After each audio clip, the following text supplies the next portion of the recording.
Samuel is still good for his younger, so yeah, less than 4.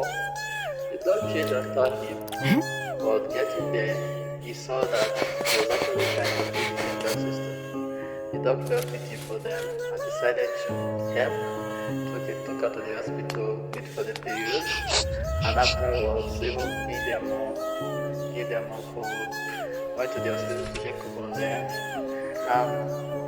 He didn't go in there, even sent them to school. Not just that, even the girl as well. Before I was also doing so many jobs to support them while I went to school, seeing all their bills, we did some jobs to support them, to support them in school as well. At the end of the day, they made it and they graduated and they were successful. They later had money and they had to go and pay thank you to the person who helped them. So, you must learn to be open-hearted. Give and